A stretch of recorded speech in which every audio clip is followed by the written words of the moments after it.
Elite people know how to mix and match the Kool-Aid with the Wilder.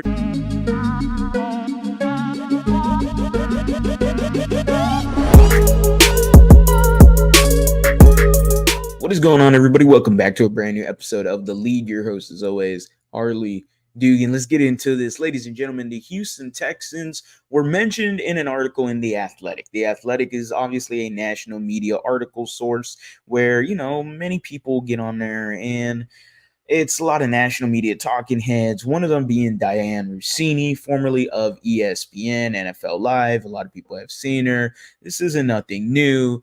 There was a tidbit in the article about the Houston Texans, and it had said, before we do get into it, make sure you are subscribed to the channel. We are on the road to 8,000 subscribers. If I have already hit 8,000 subscribers, because this is a pre-recorded video, thank you very much. We're on the road to 10K. Without further ado, ladies and gentlemen, this is The Lead, where it's all Houston all the time. Make sure you are subscribed. You don't want to miss the latest on all Astros, Rockets, Texans, news, rumors, updates. I do it all. Make sure y'all are trying to tap into the channel. Let everybody know. Let your mama know. Let your parents know. Let your sister, your brother, anybody that is interested in Houston sports, let them know where to find the hot spot for Houstonians in general. So without further ado, let's get into it right here, ladies and gentlemen. The Texans aren't on the clock until the second round, but I wouldn't put it past Nick Caserio to trade into the first round Thursday night. I'm expecting Houston to at least try, just based on Caserio's history.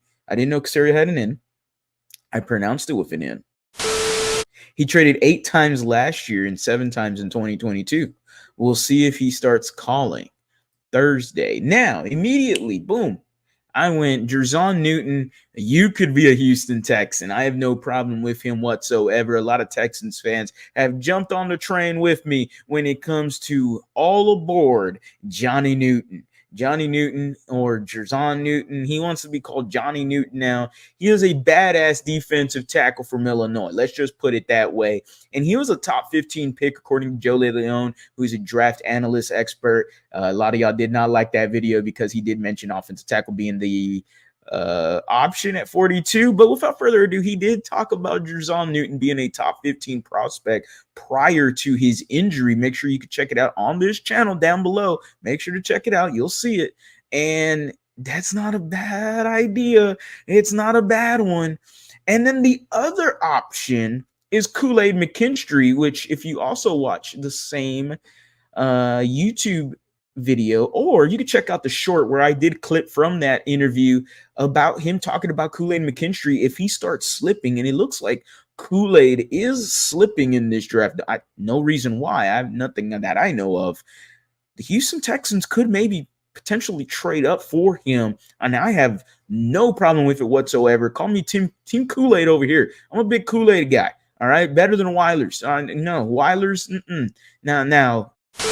Elite first name paired up with Derek Stingley Jr. gives you a really great duo in the secondary for the future. And it lets Derek Stingley do whatever you want him to do, whether you want him to shade the top wide receiver, follow whoever it is, or if you want to still play the zone a little bit. But I do think that Kool-Aid McKinstry is going to play a lot better here with the Houston Texans, especially if they go heavier on the press coverage. And that is something we saw in the playoffs, not so much the regular season, but we saw it a lot in the playoffs. It was a very different take on the secondary for this Texans team. We saw a lot more D'Amico Ryan style of defense in the playoffs. I think a lot of teams didn't expect that either. Now, given that we have a better edge rush core, rotational guys, the secondary is still a problem, but grabbing somebody like a Kool-Aid McKinstry, this isn't nothing new. Nick Caserio is Trader Nick. We all saw the banger of a draft he had last year. We all saw the trade up all the way to number 3 to get Will Anderson. He has traded up continuous times, whether it was for Nico Collins, whether it was Will Anderson, Tank Dell, Juice Scruggs. Like, he has done this continuously. This shouldn't shock anybody that Nick Caserio is not comfortable at 42 or 59 or whatever pick is on the board for the Houston Texans. This wouldn't shock me whatsoever. Do you expect the Houston Texans to be picking at the same exact spot they are slated to be in? Hell no. That spot is warm. He is getting that itchy finger right now, itching hand, and he's scratching his neck and going, hey, man, you got any of them any prospects available up at 32, maybe around where the Chiefs are picking? Maybe the Houston Texans re-enter the first round conversation. Who knows? But don't turn off that draft tomorrow when it gets going. As always, guys, go Astros, go Rockets, go Texans. You have a blessed day.